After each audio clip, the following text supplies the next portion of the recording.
Subscribe करें और bell दबाएं ताकि कोई खबर रह न जाए।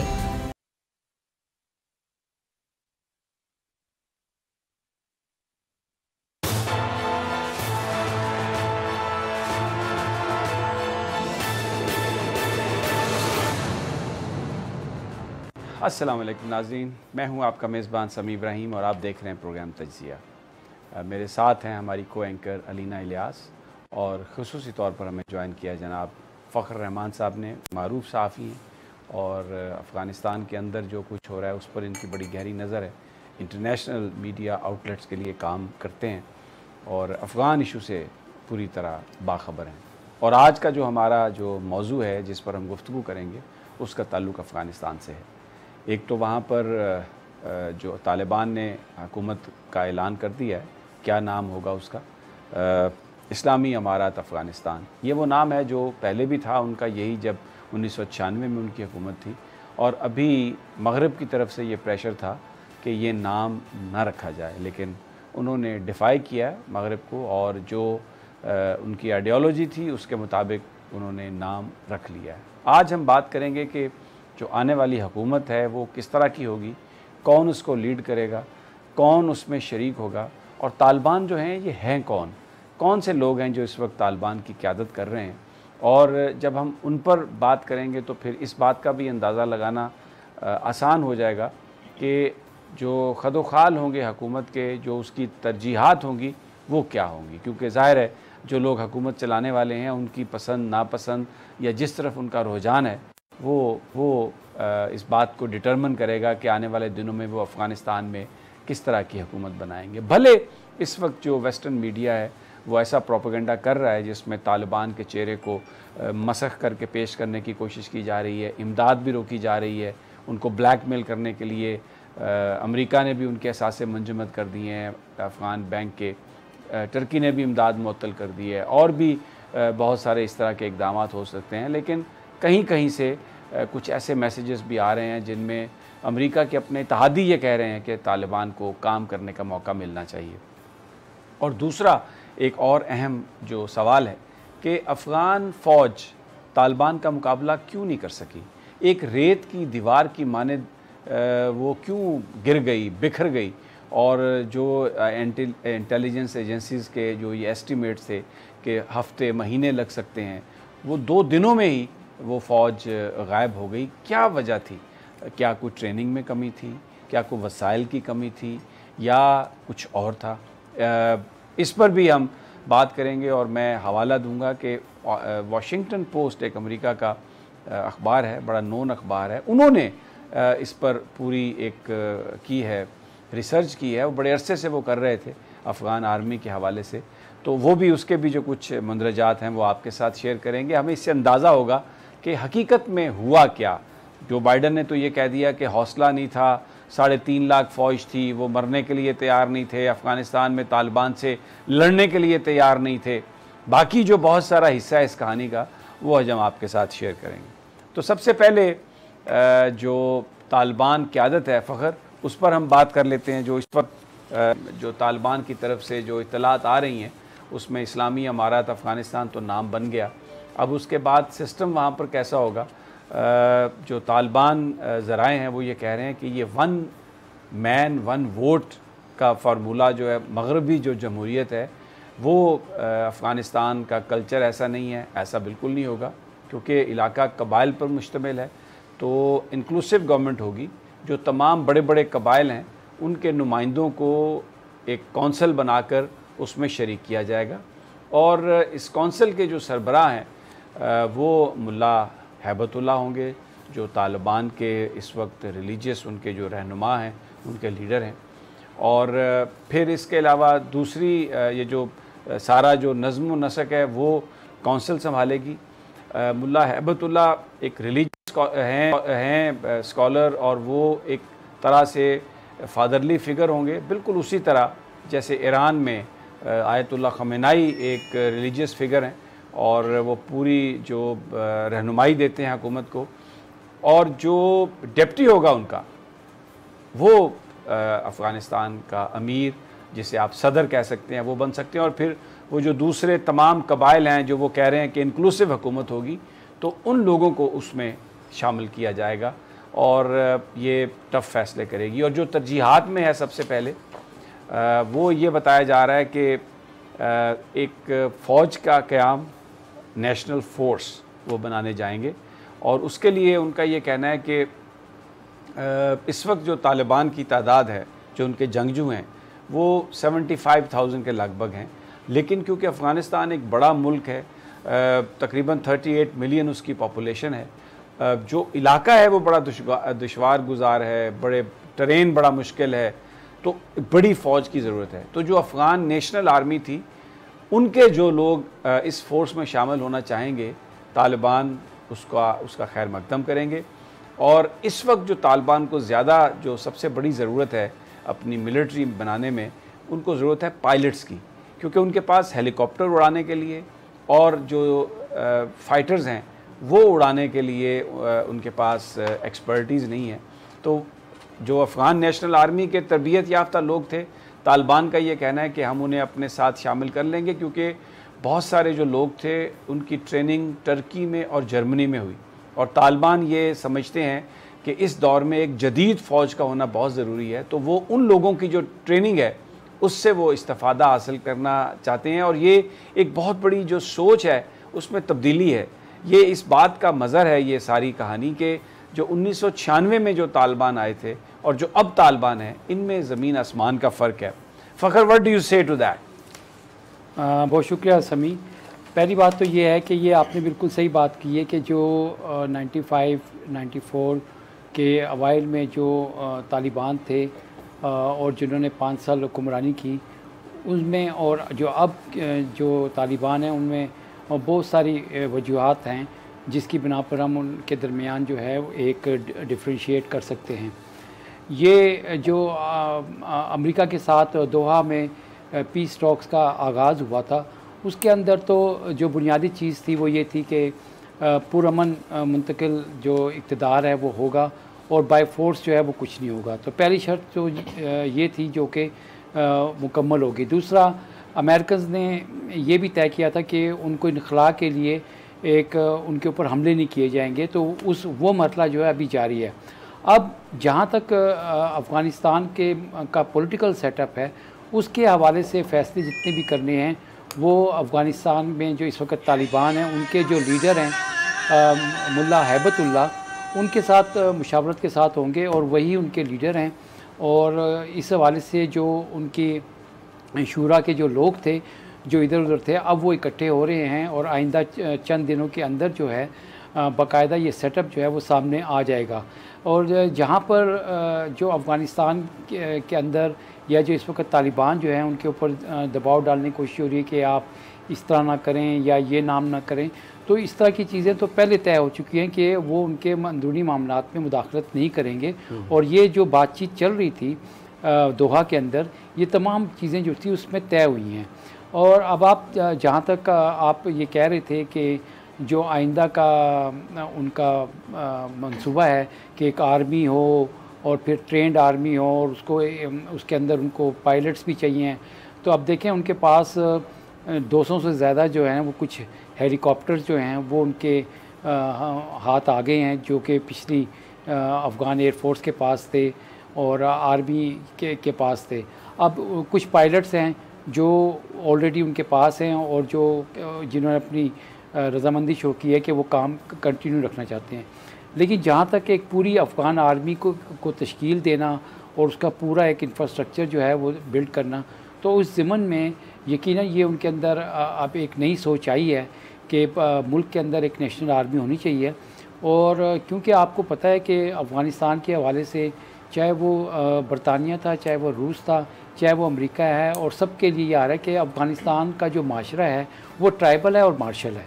यानी कि उनके जो ट्राइबल उनकी रसूमात हैं, उनके जो कल्चर है, आप जब भी उसको डिस्टर्ब करने की कोशिश करेंगे तो आपको बहुत बड़ी मुज़ाहमत का सामना करना पड़ेगा। बिल्कुल। यही आप देख लें कि पाकिस्तान का जो ट्राइबल एरिया है वहाँ पे भी आपको उनकी जो रवायात हैं उसी के मुताबिक कल्चर को आप किसी की जगह नहीं छेड़ सकते, आपको एहतराम करना है। अच्छा, अब इसमें अलीना एक और जो बात है कि इस वक्त जो तालिबान को जो ये सोच है उनके अंदर कि आप इंक्लूसिव गवर्नमेंट बनाएं, उसमें 2-3 फैक्टर्स हैं। एक तो क्योंकि ख़ुद तालिबान का दोहा में ऑफिस रहा 6-7 साल और वहाँ पर उनको बड़ा एक्सपोजर मिला, और ये जो तालिबान लीडरशिप है जिन पे हम आगे जाके बात करेंगे, बताएंगे कि ये जो लोग हैं तालिबान के जो लीडर हैं ये कौन हैं, कहाँ कहाँ इनकी परवरिश हुई, कहाँ इनकी ट्रेनिंग हुई, ये किस तरह से सोचते हैं। जो एक्सपोजर था इनका, उसकी वजह से ये समझते हैं कि झगड़े से और सिर्फ बंदूक से जो सारे फैसले हैं वो नहीं किए जा सकते। और चाइना और पाकिस्तान की बहुत बड़ी एक इनपुट है कि आप एक इंक्लूसिव गवर्नमेंट बनाएं। पाकिस्तान का ज़ोर इसलिए ज़्यादा है इस बात पर कि कोई ऐसी हुकूमत जिसमें तमाम कबाइल, तमाम ताकतों के नुमाइंदे हों, वो इंश्योर करेगा कि अफ़गानिस्तान में पीस हो। अफ़गानिस्तान में पीस चाइना और पाकिस्तान को इसलिए सूट करता है और एक ज़रूरत है क्योंकि सी पैक के जो प्रोजेक्ट्स हैं सारे, गवादर से सेंट्रल एशियन स्टेट्स तक जो कुछ भी पहुंचना है वो अफ़गानिस्तान के ज़रिए जाना है। उज़्बेकिस्तान और पाकिस्तान के बीच में जो एक रेलवे लाइन है वो भी तभी बन सकती है अगर अफ़गानिस्तान हो। फिर इसके अलावा जो गैस पाइपलाइन बननी है वो भी उसका भी इससे बड़ा गहरा ताल्लुक है। तो पाकिस्तान की ये कोशिश है कि एक ऐसी हुकूमत बने जिसमें तमाम स्टेक होल्डर्स हों, क्योंकि अगर कोई भी ग्रुप बाहर रह गया तो फिर अमेरिका या इंडिया या कोई और बैरूनी ताकत अफ़गानिस्तान में इस सारे प्रोसेस को सबोटाज करने के लिए उन्हें असला भी देगी, उन्हें सपोर्ट भी प्रोवाइड करेगी। उसको बुनियाद बना के वो तालिबान की हुकूमत, ये जो अफ़गानिस्तान की जो हुकूमत होगी, उसको निशाना भी वो बना सकती है। इसलिए ये पाकिस्तान और चाइना की ख्वाहिश है। Taliban very patiently, very intelligently वो उसी सिमत जा रहे हैं। और जो वहाँ पर गुफ्तगू हो रही है, अनस हकानी भी मिल रहे हैं, अब्दुल्ला, हामिद करज़ई। पाकिस्तान में भी एक हाई लेवल जो डेलीगेशन आया था जिसमें वो यूनुस कानूनी थे, जिसमें अहमद शाह मसूद के भाई भी थे। उन्होंने आज जाने से पहले जो बात कही है कि हम पाकिस्तानी लीडरों से मिले हैं, क्योंकि उनकी जनरल बाजवा से भी मुलाकात हुई, वज़ीर-ए-आज़म इमरान खान साहब से भी मुलाकात हुई। एक नई अफ़गान पॉलिसी हमें मिली है और पाकिस्तान जो है अब उस तरह से नहीं सोच रहा जैसे वो 90s में या 2000 की अवाइल में, सन 2000 के अवाइल में सोच रहा था। कि पाकिस्तान ये चाहता है कि तमाम स्टेक होल्डर्स इसमें शामिल हों। पाकिस्तान का जो इत्मीनान है, भले अमेरिका ना करे, इंडिया ना करे, और भी जो बहुत सारे मगरबी ममालिक जो इस वक्त अमेरिका की बोली बोल रहे हैं, भले वो भी ना करें, लेकिन जो स्टेक होल्डर्स हैं यहाँ पर, ख़ास तौर पर अफ़गानिस्तान के अंदर, वो ये बात समझ रहे हैं कि पाकिस्तान सिंसियरली ये कोशिश कर रहा है कि एक इंक्लूसिव गवर्नमेंट जो है वो कायम हो। अब शाह महमूद कुरैशी जो हैं वो जा रहे हैं, उन्होंने एक मिशन प्लान किया है, वो ताजिकिस्तान, उज़्बेकिस्तान और जो दूसरी 2 स्टेट्स हैं वहाँ पर वो जा रहे हैं। और बेसिकली उनका जो मकसद है वहाँ पर वो ये बताया जा रहा है कि एक तो क्योंकि इन तमाम ग्रुप्स के नुमाइंदा ग्रुप्स अफ़गानिस्तान में मौजूद हैं कि उनसे ये कहा जाए कि आप अपने अपने ग्रुप्स को हुकूमत में शामिल करें और मौका दें इस नए सेटअप को काम करने का। और दूसरी बड़ी बात यह है कि अफ़गान नेशनल आर्मी का बहुत सारा जो एसेट्स है, जो उनके जो एसेट्स हैं बहुत सारे, वो उज़्बेकिस्तान चले गए, ताजिकिस्तान चले गए, जिनमें हेलीकॉप्टर्स हैं, जिनमें प्लेन्स हैं। 24 तो प्लेन हैं जो पायलट्स उड़ा के उधर ले गए हैं, फिर 18 हेलीकॉप्टर्स हैं। तो ये शाह महमूद कुरैशी साहब की कोशिश होगी कि वो सारा सामान तालिबान को वापस मिल जाए, क्योंकि एक इनिशियली जो एक आर्मी है उसको उसकी तश्कील हो सके, क्योंकि वो आर्मी अफ़गानिस्तान के क़याम के लिए बहुत ज़रूरी है। अच्छा समीर साहब, ये जो आपने पहले शाह महमूद कुरैशी साहब की बात की है, बड़ी अहम बात है, क्योंकि मैं कुछ देख रही थी रिसर्च सेंटर, वहाँ पे एक चीज़ डिस्कस हो रही थी, उसमें कहते हैं कि तजाकिस्तान और उज़्बेकिस्तान ये 2 ऐसे मुल्क हैं जहाँ पर जो अमेरिका है उसके बैकअप प्लान हैं। उन्होंने वहाँ पर अपनी काफ़ी जो है ट्रेनिंग्स भी दी हैं वहाँ पे जो लोग मौजूद हैं, और वहाँ पर हो सकता है वो बेसिस के हवाले से भी काम करें ताकि वो एक बैकअप प्लान रखें अफगानिस्तान के हवाले से। दूसरी जो बात कर रहे थे ना कि अफगानिस्तान की जो इस वक्त मौजूदा जो हमें अपेरेंटली एक लीडरशिप नज़र आ रही है और वो कहते हैं कि हम एक बाकायदा आर्मी बनाएंगे, तो मेरे ख्याल में इसके पीछे जो मुझे एक मकसद और एक मैसेज नज़र आता है वो ये नज़र आता है कि वो वहाँ पर एक डिसिप्लिन कायम करना चाहते हैं। जब एक बंदा सिविल कपड़ों में होता है और उसके हाथ में गन होती है तो इंटरनेशनली जो मैसेज जाता है वो बड़ा डिफरेंट जाता है, लेकिन जब एक बंदा वर्दी में होता है, एक डिसिप्लिन के अंडर होता है, तो फिर एक डिफरेंट मैसेज जाता है। और मेरे ख्याल में ये जो अप्रोच अपनाई गई है ये अफगान तालिबान की तरफ से या अफगान जो लीडरशिप है उनकी तरफ से अपनाई गई है, ये बहुत बड़ा मैसेज है इंटरनेशनल कम्युनिटी के लिए कि वो अफगानिस्तान में डिसिप्लिन चाहते हैं, आइन चाहते हैं और एक ऐसी हुकूमत चाहते हैं जो लोगों के बुनियादी हकूक की जो है वो उनका ख्याल रख सके। This is what I think. और ये जो 5 से 6 लोग हैं जो बड़े मेन लोग हैं, मेरे ख्याल में इनके ऊपर बहुत ज़्यादा जिम्मेदारी है। अब ये देखिए बहुत सी इंटरनेशनल मीडिया में और भी खबरें आ रही हैं पाकिस्तान की मिलिट्री जो के हवाले से कि भाई आप उनको हेल्प करेंगे या जो भी करेंगे, उसमें पाकिस्तान ने अपना जो स्टांस है वो बहुत क्लियर कर दिया है कि भाई हम मिलिट्री के लिहाज से अपने को ट्रूप्स या कोई ऐसी चीज़ नहीं भेजेंगे, लेकिन बाकी जो हम हेल्प कर सकते हैं वो हम करेंगे। इस इशू के ऊपर मैं ये देख रही थी कि पाकिस्तान को और पाकिस्तान के इदारों को काफ़ी ज़्यादा टारगेट भी किया जा रहा है। मैं चाहूँगी आप या सर आप कोई भी जवाब देना चाहे तो प्लीज इस जी बिल्कुल। मैं ये जो और नॉर्दर्न अलायंस के बारे में सिर्फ एक सवाल मैं और करना चाहूंगी। वो देखिए जो नॉर्दर्न अलायंस है बेसिकली हमें पता है कि उनका एक पूरा बैकग्राउंड रहा है, एंटी वो रहे हैं तालिबान। तो अगर तालिबान उनको संभाल लें और बाकी सारे ग्रुप्स को संभाल लें तो चाइना, पाकिस्तान और बाकी सारे जो नेक्सेस है वो अफगानिस्तान में बड़ा अमन कायम कर सकता है। अच्छा, ये जो एक हम अगर डिस्कस कर लें तालिबान के जो आने वाला होगा उसमें जैसे हम जिक्र किए कौंसल रूल करेगी अपेरेंटली, लेकिन उसके जो सरबराह हैं वो मुल्ला हैबतुल्लाह खुंज़ादा। अब ये इनकी उम्र जो है ये 60s में है, यानी अर्ली 50s में या मिड 50s में होंगे, और ये कंधार के इलाके पंजवाई में पैदा हुए, अगर इनकी तस्वीर आप चला सकें तो। और इनका जो ताल्लुक़ है वो नूरज़ई कबीले से है।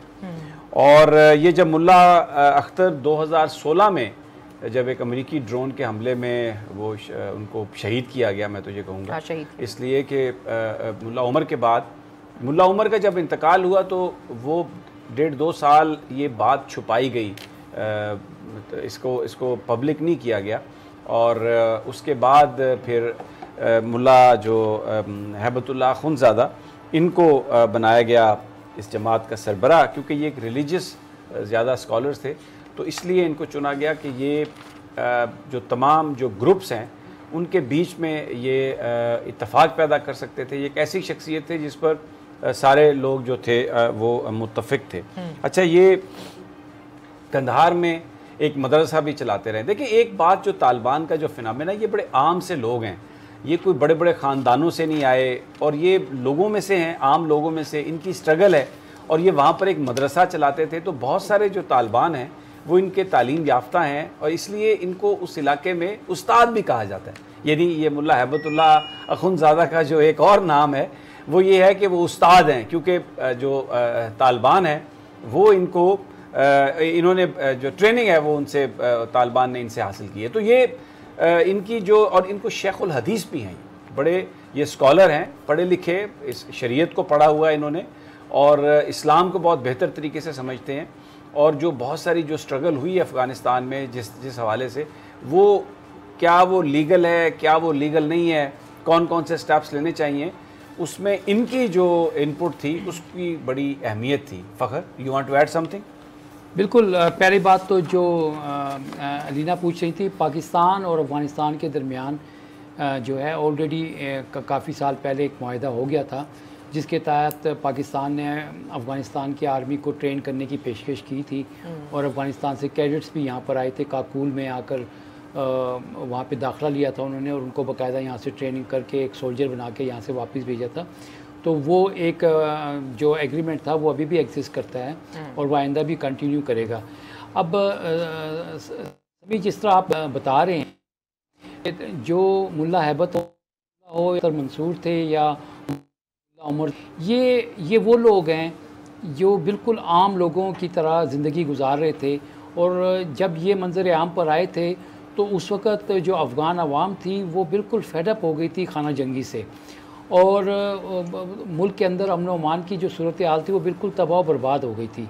इसलिए ना तो ये अशरफिया थे, ये आम लोग थे, और आम लोगों ने जब जो बदअमनी की सूरत हाल थी उसमें असला उठाया तो फिर अक्रॉस द कंट्री जो थी वो अमन कायम हो गया, और जिसकी वजह से इनका जो एक्सेप्टेबिलिटी थी, पॉपुलैरिटी थी, वो इनको मिल गई, और इन्होंने अपने 5 साल लोगों की मदद से इन्होंने सब कुछ जो मैं आपको अपना जलालाबाद का एक वाक़या बता देता हूँ कि जब मैं जलालाबाद में गया तो इन्हीं का दौर था, इनके कंट्रोल में था।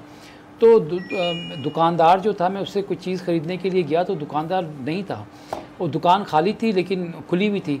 तो मैंने कुछ देर इंतज़ार किया और उधर लोगों से पूछा कि भाई ये कैसा है, तो उन्होंने कहा कि कोई मसला नहीं, वो नमाज़ पढ़ने के लिए गया है और उसको डर नहीं है कि उसकी दुकान से चोरी होगी। जब जलालाबाद फ़ाल हो गया और उसके बाद भी मेरा जाना हुआ, उसके बाद मैंने ख़ुद फिर दानिस्ता जाके चेक किया कि क्या अब क्या सूरत हाल है। तो उन्होंने कहा अब तो वो जो अफ़गान आर्मी के जो लोग हैं या पुलिस के जो लोग हैं वो आते हैं, चीज़ें खा लेते हैं, जब उनसे पैसे मांगो तो वो मारते थे। तो ये वो फैक्टर है जिसने तालिबान को पॉपुलर किया और अभी भी जहाँ पर भी लोगों ने जंग के बगैर उनको मतलब ईमानदारी और अच्छा अब आ जाते हैं आगे जी, मॉरल हाई अथॉरिटी जिस पे उन्होंने रूल किया ये वो थे।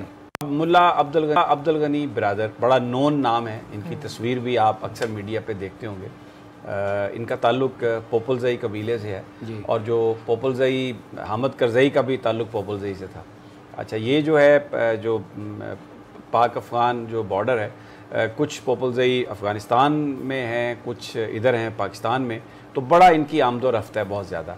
ये जिस वक्त तालिबान की हुकूमत फॉल हुई तो ये फिर नेटो के ख़िलाफ़ जो फोर्सेस थी उनके ख़िलाफ़ ये कमांडर थे, इन्होंने बड़ी कोशिश की और जंग इनकी जारी रही, आते जाते रहे। ये 2010 में इनको यहाँ पर कराची में इनको गिरफ़्तार किया गया था और ये बेसिकली एक जॉइंट ऑपरेशन था पाकिस्तान का और अमेरिकन जो एजेंट्स थे यहाँ पर, जो CIA था उनका। अमेरिका ने बहुत कोशिश की कि वो जो मुल्ला अब्दुल गनी बिरादर हैं इनको उनके हवाले कर दिया जाए, लेकिन पाकिस्तानियों ने मुल्ला गनी बिरादर को अमेरिका के हवाले नहीं किया। 2013 तक तो ये जेल में रहे, लेकिन उसके बाद फिर इन्हें हाउस अरेस्ट कर दिया गया, जेल से निकाल के हाउस अरेस्ट में। 2018 में इनको रिहा किया गया था जब मुज़ाकरात के लिए पाकिस्तान एक रोल प्ले करना चाह रहा था। तो उसमें क्योंकि इनकी ये मुल्ला उमर के साथी थे, मुल्ला उमर के साथ मिलकर इन्होंने जो जहाद किया था, सोवियट्स के ख़िलाफ़ भी ये लड़ते रहे और बाद में फिर तालिबान की हुकूमत का हिस्सा बने। तो एक इंतहाई मुल्ला उमर के ये करीबी साथी हैं और 2018 से ये वहाँ पर रहे दोहा में और इन्होंने दौरे किए, ये मॉस्को भी गए, ये बीजिंग भी गए। बड़ा इनका एक अब एक्सपोजर है बेसिकली, जो हम बात कर रहे थे कि इनकी कौन से ये लोग हैं और किस तरह का इनका वो होगा। तो इन्होंने जो भी कभी मीडिया से बात की है, कभी आपने अगर इनको आपने सुना हो तो इंतहाई नरमी से बात करते हैं और अब इंतहाई डिप्लोमेटिक लैंग्वेज इस्तेमाल करते हैं।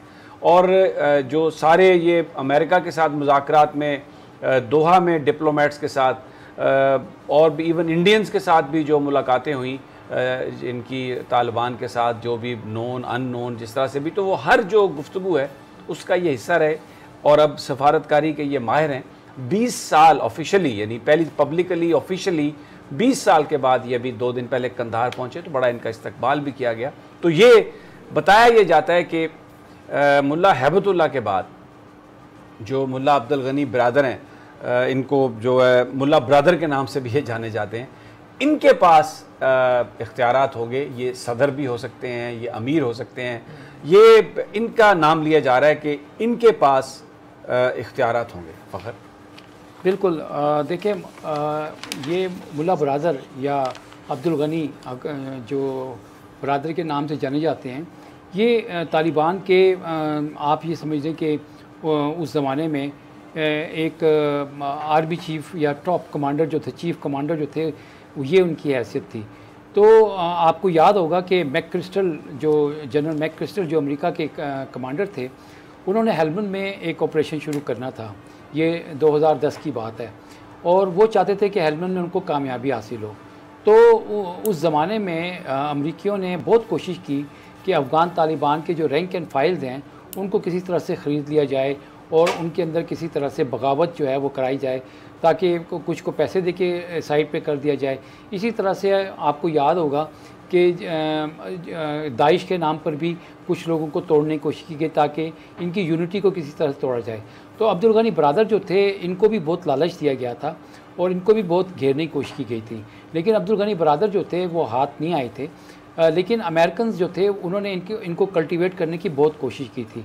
लेकिन अब्दुल गनी ब्रदर ने अपने तजर्बे से ये साबित किया कि वो एक मिलिट्री कमांडर भी हैं और एक अच्छी सफारतकारी भी कर सकते हैं और अपने मुल्क के साथ, अपनी ज़मीन बड़े लॉयल हैं। और मुल्ला उमर के जो ख्यालात थे या तालिबान के साथ जो उनका रिश्ता था, उसमें अमेरिका लालच के बावजूद मामूली सी भी दरार नहीं डाल सका और पाकिस्तानियों ने आप बड़ा इनके साथ यानी अमेरिकन प्रेशर को बर्दाश्त किया, लेकिन मुल्ला गनी बिरादर को अमेरिका के हवाले नहीं किया। यहाँ पर एक हम छोटा सा वक्फा लेते हैं, जब वापस आएंगे तो आपको बताते हैं कि मुल्ला याकूब कौन है, सराजुद्दीन हकानी कौन है, सनक ज़ई साहब कौन है, अब्दुल हकीम हकानी कौन है।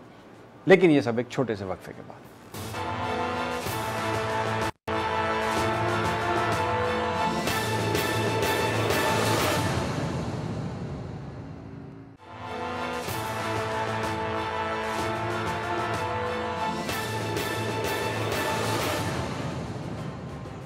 वेलकम बैक नाजरीन। तालिबान लीडरशिप की बात हो रही है कि कौन लोग हैं तालिबान के जो इस वक्त लीडर हैं, किस तरह के उनके ख्यालात हैं और कौन इस सारे मामले को लीड कर रहा है। अब जो तीसरा नाम आ रहा है वो मुल्ला याकूब, ये मुल्ला उमर के साहबजादे थे और जिस वक्त मुल्ला उमर के इंतकाल की ख़बर निकली तो ये भी जो ख़बरें आई उसमें था कि इनको भी शायद नॉमिनेट करने की कोशिश की गई, लेकिन उस वक्त फिर मुल्ला हैबतुल्लाह को नॉमिनेट किया गया।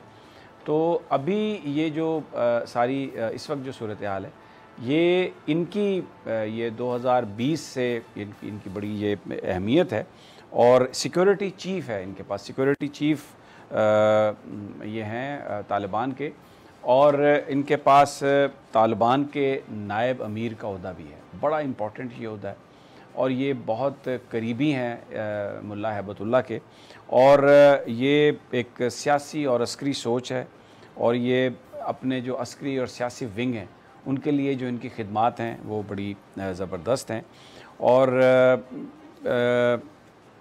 इनको एक बड़ा रोल मिलने वाला है। अब इसके बाद जो चौथे जो इनके साथी हैं तालिबान के, उनका नाम है सराजुद्दीन हकानी। हकानी ग्रुप अखबारात में, मीडिया में आप बहुत पढ़ते रहें। ये जो सराजुद्दीन हकानी हैं ये कुछ तकरीबन 48 या 50 साल इनकी एज है और ये जो मशहूर मुजाहिदीन कमांडर थे जलालुद्दीन हकानी, उनके ये साहबजादे हैं और ये इनका जो ताल्लुक़ है ये पख्तिका जो सूबा है उससे है और ये शुमाली वज़ीरिस्तान में भी इनकी जायदाद है। और 80 की दिहाई में ये जो ग्रुप था ये इनका हकानी नेटवर्क, इसने बहुत ज़्यादा सोवियत यूनियन के ख़िलाफ़ कामयाबियां हासिल की थी और जलालुद्दीन हकानी इनके जो वालिद थे वो उस डेलीगेशन में शामिल थे मुजाहिदीन के, जिन्होंने वाइट हाउस में सदर रेगन से मुलाकात की थी।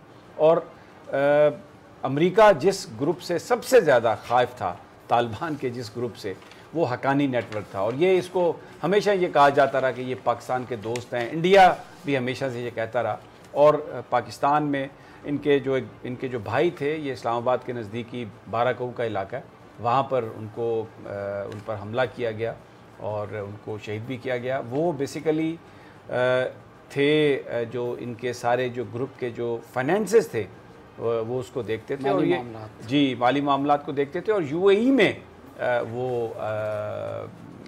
मुकीम थे। ये ग्रुप, इसकी बड़ी स्ट्रॉन्ग प्रेजेंस है अफ़गानिस्तान से बाहर भी, अफ़गानिस्तान के अंदर भी, लड़ाई में भी ये बड़े ज़बरदस्त हैं और सबसे पावरफुल ग्रुप हैं ये तालिबान के। फ़खर जी बिल्कुल आपने सही कहा। मुल्ला याकूब जो हैं ये मुल्ला उमर के बेटे हैं और ये जो थे, जिस तरह मुल्ला बरादर कमांडर थे तमाम कमांडर्स के, इसी तरह से मुल्ला याकूब जो थे तमाम कमांडर्स को लीड कर रहे थे। और आपने देखा होगा कि जब अशरफ गनी सदारती महल छोड़कर काबुल से फ़रार हो गए तो उसके बाद जब तालिबान सदारती महल में घुसे तो उन्होंने सबसे पहली नशिस्त जो थी जिस पे अशरफ गनी बैठते थे वो मुल्ला याकूब को पेश की और मुल्ला याकूब जो थे उनके साथ बैठे थे और ये तमाम मनाजिर दुनिया देख रही थी। तो दूसरी बात ये है कि आपने देखा कि जब मुल्ला उमर की तस्दीक हो गई कि वो वफ़ात पा चुके हैं तो उसके बाद उनकी शूरा का इजलास हुआ था और ये नहीं हुआ था कि क्योंकि ये मुल्ला याकूब जो हैं वो उनके बेटे हैं तो चलो लिहाजा उनको अमीर बना दिया जाए। शूरा का इजलास हुआ और उसमें फ़ैसला हुआ कि मुल्ला अख्तर मंसूर जो हैं वो उनको बनाया जाए। तो ये कोई मरूसी सियासत नहीं थी, उन्होंने वहाबी मुशावरत से जो था वो ये सारा काम किया। तो तालिबान का मैंने आपको बताया कि वो सियासी सोच, तदब्बर और आलमी दुनिया से मुज़ाकरात कैसे करने हैं, क्योंकि आपको पता है कि अफ़गानिस्तान एक ट्राइबल सोसाइटी है, वहाँ पे जिरगे होते हैं और इसकी वजह से उनको बहुत अच्छी तरह से इस बात की समझ बूझ है कि बातचीत कैसे निपटानी है। तो ये दुनिया का एक आप ये कह रहे हैं कि बहुत बड़ी गलत फहमी है कि उनको ये सोच समझ नहीं है। तो इसलिए आपने देख लिया कि किस तरह से उनके ऊपर हर किस्म का लालच उनको दिया गया, लेकिन वो लालच में नहीं आए और उनका जो मकसद था उसके मकसद के लिए वो लड़ते रहे और बिल आखिर उन्होंने जो थी वो अपना लोहा मनवाया और फिर अमेरिका मुज़ाकरात में आया। और आज उनके कमांडर्स, ना सिर्फ वो नेटो के सेक्रेटरी जनरल और कमांडर्स, वो ये बात तस्लीम कर रहे हैं कि हाँ वो तालिबान जीत गए, तालिबान है वन द वार, और उन्होंने कहा कि हम हार गए। तो यानी कि इस चीज़ को आप देखें कि दे आर टेलिंग देम और to their people at also कि देखें जी वो जंग जीत गए और हम हार गए। तो ये ना उनके पास हेलीकॉप्टर्स, ना उनके पास टैंक्स, स्लीपरों में वो गर्मी हो सर्दी हो और किस तरह से उन्होंने मुकाबला किया, ना उनके पास जदीद हथियार थे। आपको पता है वो किस तरह से वो लड़ने वाले थे। तो आज पूरी दुनिया को ये मालूम हो गया कि सिर्फ जदीद असला और जो जहाज़ हैं उनसे नहीं आप जीत सकते। जंग लड़ने के लिए आपके पास ईमान और तकवा होना चाहिए। दुरुस्त हो गया। और ये वो अल्लाह और उसके रसूल का ईमान था उनके पास, जिसकी बुनियाद पर वो आज उनको फ़तह नसीब हुई है। और अब आइंदा जो उनका जो पॉलिटिकल सेटअप होगा, उनकी जो मिलिट्री होगी, उनकी जो इंटेलिजेंस है, उसमें इसी तरह से मिट्टी के साथ वफ़ादारी और वफ़ादार लोग उनको मिलते रहेंगे और वो अफ़गानिस्तान का एक बेहतर मुस्तकबिल जो है वो आप कह सकते हैं कि अब आइंदा जो है वो सामने नज़र आएगा, क्योंकि अब वो ज़माना गया। जी बिल्कुल। अच्छा आप जी मौलाना अब्दुल हकीम, ये एक और रहनुमा है उनके जिनका टॉप लीडरशिप में नाम है। इनको ये बड़े करीबी साथी हैं बेसिकली मुल्ला हैबतुल्लाह खुनज़ादा के, बहुत ही करीबी साथी। और 2020 में तालिबान ने इनको दोहा की मुज़ाकराती टीम का नया सरबराह इनको मुकर्रर किया था। तकरीबन 60 बरस के लगभग इनकी उम्र है। और इनके बारे में ये है कि ये जो हमारा जो बलूचिस्तान में कोयटा में ये एक मदरसा भी चलाते रहे हैं, जहाँ पर वो तालिबान की जो अदलिया थी उसकी निगरानी करते थे। और जो मगरबी ममालिक में जो शूरा कोयटा का बड़ा जिक्र किया जाता था, बताया जाता है कि ये उसमें तालिबान की क़यादत भी करते थे। उसमें बड़ा अहम इनका वो इनकी शमूलियत थी, बड़ी अहम इनकी प्रेजेंस थी। और ये जो मजहबी उलमा, तालिबान के जो मजहबी उलमा है उनकी जो कौंसिल है उसके भी ये सरबराह हैं। तो बहुत ज़्यादा ये भी एक ताकतवर शख्सियत है। अच्छा अब ये मैंने इनका जिक्र किया, और भी हैं बहुत सारे, लेकिन ये वो लोग हैं जो टॉप में आपको नज़र आएंगे, फिर और भी बहुत सारे लोग होंगे। ये इनका पाकिस्तान से बड़ा गहरा ताल्लुक़ रहा है। पाकिस्तान ने हमेशा इन्हें मुश्किल वक्त में इनकी फैमिलीज़ को, इनको वो सपोर्ट फ्राहम की है जो दोस्त फ्राहम करते हैं। पाकिस्तान ने इनकी खातर दुनिया में क्रिटिसिज्म भी बर्दाश्त किया, क्योंकि पाकिस्तानी फ़ौज हमेशा ये कहती रही कि जो वहाँ पर अफ़गानिस्तान के अंदर उसकी जो रियलिटीज़ हैं उनके मुताबिक आपको काम करना पड़ेगा। अगर आप ताकत के ज़रिए माइनस तालिबान करके कोई हुकूमत बनाना चाहेंगे तो वो कामयाब नहीं होगी। बिल्कुल उसी तरह जैसे अब पाकिस्तान तालिबान से भी कह रहा है, दुनिया को भी समझा रहा है कि एक इंक्लूसिव गवर्नमेंट, एक ऐसी हुकूमत जिसमें तमाम लोग शामिल हों, वही अफ़गानिस्तान को में पीस इंश्योर कर सकती है। और अब वज़ीर-ए-आज़म इमरान खान भी बार बार ये बात कर चुके, जनरल कमर जावेद बाजवा भी ये बात कर चुके कि अफ़गानिस्तान के अंदर जो पीस प्रोसेस है, जो गवर्नमेंट फॉर्मेशन है, ये अफ़गानियों का अपना काम है। हम बाहर से बैठकर अपनी पसंद या नापसंद उन पर मुसल्लत नहीं कर सकते। अभी अमेरिका इस बात को नहीं मान रहा। इंडियंस बिल्कुल ये प्रोपेगेंडा कर रहे हैं। अभी आप उनकी बात सुने, उनके चैनल्स को लगाएं तो वो कहते हैं जी ये सेफ हेवन्स अभी तक प्रोवाइड कर रहे हैं, ट्रेनिंग दे रहे हैं, और ये जो अमेरिका की नाकामी हुई है ये तालिबान की कामयाबी नहीं है, ये जनरल कमर जावेद बाजवा की वो अपनी उनकी जो प्रोपेगेंडा मशीन है वो लगी हुई है। वो पूरा वो जिस तरह पिछले 20 साल से उन्होंने पाकिस्तान को दोगला भी कहा, पाकिस्तान को पता नहीं क्या कुछ कहा, हालांकि जो पाकिस्तान को दोगला कहने वाले थे खुद उनका अपना एक्ट दोगला है। इसलिए कि कश्मीर के अंदर भारत जो कुछ कर रहा है वो भारत को जमहूरियत का चैम्पियन कहते हैं, भारत को सिविल राइट्स का चैम्पियन कहते हैं। मोदी के हाथ मुसलमानों के खून से रंगे हुए हैं, लेकिन मोदी को वो अवार्ड देते हैं। अमेरिका के अपने हाथ फ़लस्तीन में जो फ़लस्तीनी हैं उनके खून से रंगे हुए हैं। वहाँ पर जो इजरायली हैं वो अपनी सेटलमेंट्स कर रहे हैं, बना रहे हैं। जो फ़लस्तीनी थे उनको अक़लियत में तब्दील करने की कोशिश कर रहे हैं, जो अब भारत कर रहा है कश्मीर में। लेकिन इसके बावजूद वो अपने आप को ह्यूमन राइट्स का चैम्पियन भी कहते हैं, वो अपने आप को जमहूरियत का चैम्पियन भी कहते हैं, लेकिन पाकिस्तान को दोगला कहते हैं। और 20 साल के बाद जो पाकिस्तान उनसे कह रहा था वही उसका नतीजा निकला, उसी पर अमल, उसी पर ही वो सब कुछ हुआ। तो ये एक उनका जो प्रोपेगेंडा है, उनकी जो सारी बात है, वो तो फ़ख्र जारी है, उसमें तो रुकावट नहीं हो सकती। Alina, you want to add something to that? So basically आपने जिन शख्सियात का जिक्र किया और बताया भी है, यकीनी सी बात है कि they all went through a lot.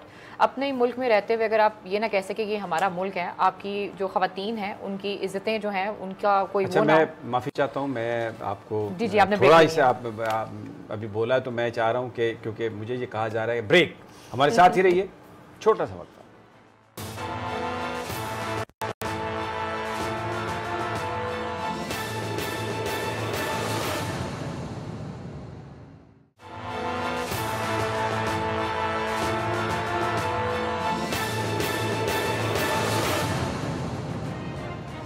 Welcome back.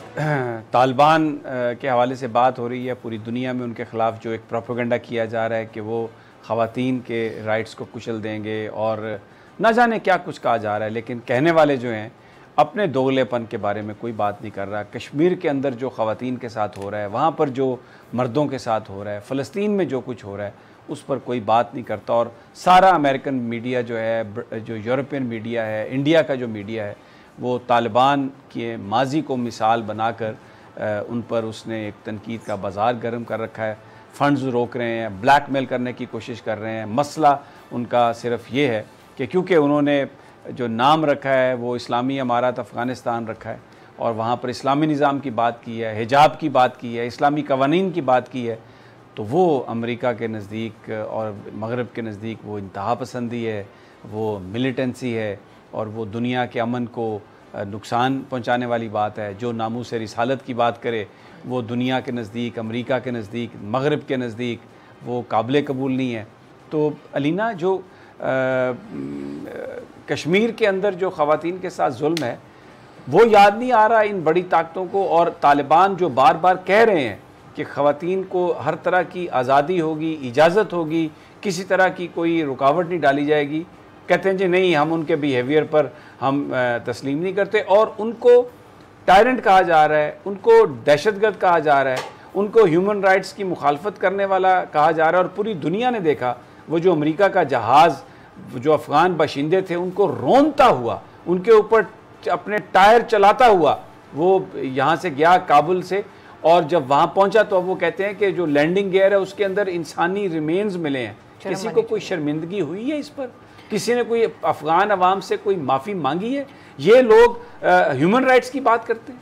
Sir basically ये जो सारा इंसिडेंट हुआ था तैयारी वाला, इसका मैं सबसे ज़्यादा जो बड़ा जिम्मेदार समझती हूँ वो मैं अमेरिका को ही समझती हूँ। और ये जो तालिबान के बारे में बात की जा रही है ख़वातीन की फ्रीडम के हवाले से, तो वो कह नहीं रहे, वो कर रहे हैं और वो करता हुआ हमें नज़र आ रहा है। वो ख़वातीन से मिल भी रहे हैं, इसके अलावा आप देखें इंटरव्यूज़ भी दिए जा रहे हैं और जो ख़वातीन जर्नलिस्ट हैं उन्हें कहा जा रहा है कि वो अपना काम जो है वो कर सकते हैं। इवन जो उनका नेशनल टीवी है उसके हवाले से भी जो तालिबान हैं वो अपनी अनकरीब सुनने में ये आ रहा है कि वो अपनी पॉलिसी को वाज़े करेंगे और जो प्राइवेट सेक्टर्स हैं उस हवाले से भी वो बताएंगे कि आने वाले दिनों में उनकी पॉलिसी क्या होगी। इसी तरीके से हम देखते हैं हर मुल्क में यही होता है, जो आपका नेशनल टीवी होता है उसकी अलग पॉलिसी होती है, जो आपके प्राइवेट टीवी होते हैं उनकी अलग पॉलिसी होती है। तो मुझे तो बड़े एक ओपन माइंडेड जो चीज़ है वो नजर आ रही है। और जहां तक आप अमेरिका की बात करते हैं समी साहब, तो आप उनके सदर को सुनने, जो उसने भी रिसेंटली इंटरव्यू दिया, तो उसमें तो बड़ी शर्म आती है कि उसको यही नहीं पता कि जो इंटेलिजेंस की रिपोर्ट्स उसको दी जा रही हैं वो रिपोर्ट्स ठीक है या गलत हैं।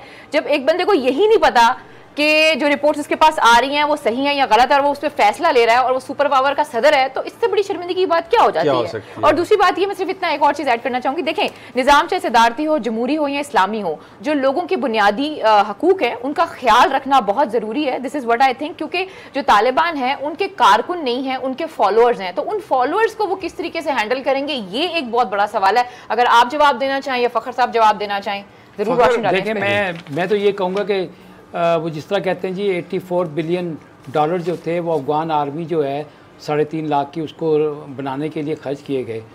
अफ़गानिस्तान की आबादी जो है ना वो 4 करोड़ बताई जा रही है, और वो अगर 4 करोड़ डॉलर या 8 करोड़ डॉलर जो है ना वो आबादी के एक एक फ़र्द को भी दे दिए जाते तो उसकी ज़िंदगी जो थी ना वो बदल जाती, और वो पता नहीं उस गुर्बत के उस चक्की से जो है ना वो बाहर आ चुका होता, और आज शायद ये सूरत हाल उनको देखने में ना आती। लेकिन कहने का मकसद ये है कि अब उनको बहाने चाहिए, उनको शिकस्त हो गई है, कभी वो उनके ऊपर डालते हैं। आपको इम्पोर्टेंट फैक्ट्स मैं आपको बता दूं, हमने शुरू में भी ये बात कही थी कि अफ़गान आर्मी क्यों एवेपोरेट हो गई, रेत की दीवार की मानद क्यों गिर गई। बात यह है कि जब ट्रंप ने ये ऐलान किया और मुआहदा किया तालिबान के साथ, तो अशरफ गनी ने और अफ़गान हुकूमत ने अमेरिका से कहा कि ऐसा मत करें, आप अपनी थोड़ी प्रेजेंस रखें। जो बाइडन के आने के बाद उनको ये उम्मीद थी कि जो बाइडन उनकी बात सुन लेंगे, और जब वाइट हाउस में जो मीटिंग हुई उसमें यही कहा गया जो बाइडन से कि आप अपनी कम से कम छोटी प्रेजेंस आप ज़रूर रखें, क्योंकि अगर आप नहीं होंगे तो एक बड़ा मसला ये हो जाएगा कि जो वहाँ पर आपने आर्मी ट्रेंड की है उसकी जो डिपेंडेंस है वो एयर पावर पर है, क्योंकि बहुत दूर दराज जो अफ़गान फ़ौज तैनात की गई है वहाँ पर लॉजिस्टिक्स के लिए एयर पावर यूज़ की जाती है, हवाई जहाज़ों को यूज़ किया जाता है, और अगर आप पुल बैक करेंगे तो वो सारी एयर पावर चली जाएगी, तो उससे एक जो है ना इसका वो एक मैसेज जाएगा कि शायद तालिबान को कि अफ़गान नेशनल आर्मी को, अफ़गान हुकूमत को अमेरिका ने छोड़ दिया है। हुआ भी ऐसा ही। अब जब जो बाइडन ने ये बात नहीं मानी, उसने कहा कि नहीं जी मैं अपने बंदे निकालूंगा। 3000 फ़ौज के जब निकलने का ऐलान हुआ तो उसके साथ ही 8000 जो इत्तेहादी ममालिक की फ़ौज थी वो सारी निकल गई, और उसके साथ ही 18,000 कॉन्ट्रैक्टर जो अफ़गान नेशनल आर्मी को लॉजिस्टिक्स देते थे वो सारे के सारे चले गए, एयरफोर्स जो है वो चली गई। तो अफ़गान एक बड़ा मुल्क है, जैसे हमने पहले कहा, वहाँ पर जो ट्रेनिंग दी गई अफ़गान नेशनल आर्मी को वो उस इलाके में लॉजिस्टिक्स के हवाले से नहीं थी, उस इलाके में प्लानिंग कैसे करनी है उसके हवाले से नहीं थी, जो local command and control structure है वो नहीं कायम किया गया था, और फिर एक सबसे बड़ी जो प्रॉब्लम थी वो लैंग्वेज की प्रॉब्लम थी। अमेरिकन जो ट्रेनिंग दे रहे थे, फौजी थे, वो पुलिस को ट्रेनिंग नहीं दे सकते थे, इसलिए वहाँ पर जो पुलिसिंग जो थी वो ना होने के बराबर थी। और अब सबसे अहम बात मैं आपको बता दूं, ये कहा गया कि जी 3.5 लाख सिक्योरिटी फोर्सेस तैयार किए गए हैं, जिसमें पुलिस भी शामिल थी, जिसमें फ़ौज भी शामिल था। वॉशिंगटन पोस्ट ने प्रोजेक्ट किया जिसमें उन्होंने कहा कि अफ़गान हुकूमत से कन्फर्मेशन हुई सिर्फ 2.5 लाख लोगों की। इसका मतलब ये है कि 1 लाख जो पर्सनल थे वो घोस्ट थे, जिस तरह हमारे सूबों में, पंजाब में, सिंध में वो टीचर्स और स्कूल घोस्ट और उनकी तनख्वाहें बड़े आदमी लेते रहे। तो एक तो वहाँ पर उन्होंने अमेरिका को चूना लगाया, 1 लाख बंदा था ही नहीं लेकिन उसकी तनख्वाहें लेते रहे। दूसरा जो सबसे बड़ा एक इशू था वो ये था कि जो फौजी थे लोकल लेवल पे, उनको उनके कमांडर जो थे वो तनख्वाहें नहीं दे रहे थे, और अमेरिकन तक ये बात इसलिए नहीं जा रही थी कि जो ट्रांसलेटर थे वो भी उन कमांडर्स के साथ मिले हुए थे। तो वो जो फौजी थे निचले लेवल के, जो 2.5 लाख जिनका हम जिक्र कर रहे हैं, उनमें से भी बहुत सारे लोगों को तनख्वाह नहीं मिल रही थी। और दूसरी एक आखिरी बात देखें, नेपोलियन बोनापार्ट ने यह कहा कि जंग अगर हो रही है तो जो आपका हौसला है ना वो 10 गुना ज़्यादा ताकत रखता है आपके असले के मुकाबले में। तो जब अशरफ गनी ने ये देखा कि मेरे कहने पर अमेरिकन नहीं रुक रहे, तो जब ये चले जाएंगे, हमें ये अबैंडन कर देंगे, इन्होंने अपनी तरजीहात बदल ली हैं, तो मैं तो इधर अपना इक़्तिदार नहीं संभाल पाऊंगा। तो उसने आके बिल्कुल, ये मैं आपको बता रहा हूँ जो बड़े हाई लेवल सोर्सेज ने बताई, कि उसने आकर ये बात जो अपने साथी थे उनसे शेयर की कि ये अमेरिकन हमें छोड़ रहे हैं। तो फिर जो अफ़गान फ़ौजी थे, जो जनरल्स थे, उन्होंने तालिबान और दूसरे ग्रुप्स के साथ डील्स पहले ही कर ली, इसलिए कि उन्होंने कहा कि जब हम ही ने यहाँ पे रहना एक दूसरे के साथ तो हम एक दूसरे को क्यों मारें। अफ़गान आर्मी या अफ़गान लोग बुज़दिल नहीं है। ये जो इन्होंने बात की ना जो बाइडन ने, कि अफ़गानी जो थे हम उनको हौसला नहीं दे सकते, अब फिगर्स क्या बताते हैं, पिछले 20 साल में 60,000 अफ़गानी फ़ौजी जो हैं वो मारे गए, जबकि अमरीकी तो सिर्फ 3,000 मारे गए हैं। और हर बड़े शहर पर जो कब्जा किया हुआ था अफ़गान नेशनल आर्मी ने अफ़गानिस्तान में, वो इस बात का सबूत था कि वो लड़ रहे हैं। लेकिन जब आप उनसे सारे हथियार ही छीन लेंगे, जब आप उनसे वो जो आपने जिस पर वो डिपेंड इन पे करते थे 20 साल, उनको ना इन्होंने एयर फोर्स बना के दी, ना कुछ और चीज़ें दी, तो उसका नतीजा निकला कि वो वेपोरेट हो गए, वो मेल्ट हो गए। This is what it happened. Corruption, wrong policy, और फिर जिस तरीके से ये निकले वहां से भागे, एक फीलिंग आई कि आप ये बात ये कह रहे हैं कि हम अपने ही जो हमारे जो मुल्क में तालिबान है, जो पश्तून पॉपुलेशन है, उसके खिलाफ हम लड़ें, क्यों हम करें खाना जंगी। तो that was a very important point for the Afghan national army, और उसको तालिबान ने रेसिप्रोकेट किया। अभी जो हमने पहले स्टोरी की, उन्होंने कहा कि जो अफगान नेशनल आर्मी के लोग हमारे साथ शामिल होना चाहते हैं अफगान फोर्स में, हम उन्हें शामिल करेंगे, उनकी ट्रेनिंग से हम इस्तेफादा हासिल करेंगे। बिल्कुल समी साहब, ये आर्मी किसी भी मुल्क की जो होती है वो सिंबल ऑफ यूनिटी होती है। उसके अंदर एथनिकली बहुत से लोग जो हैं वो शामिल हो सकते हैं। तो इसमें उज़्बेक ताजिक ने ये रियलाइज़ किया कि हम क्यों पश्तूनों के साथ लड़ें, आफ्टर ऑल हम तो इस मुल्क की यूनिटी के लिए बनाई गई ये फोर्स है।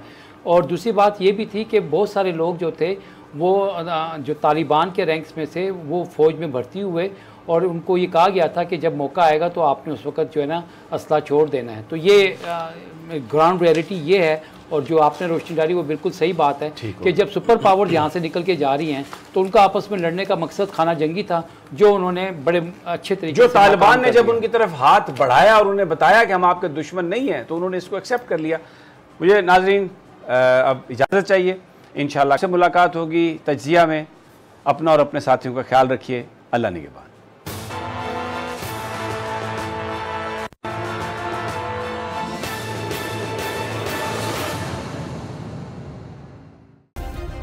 सब्सक्राइब करें और बेल दबाएं ताकि कोई खबर रह न जाए।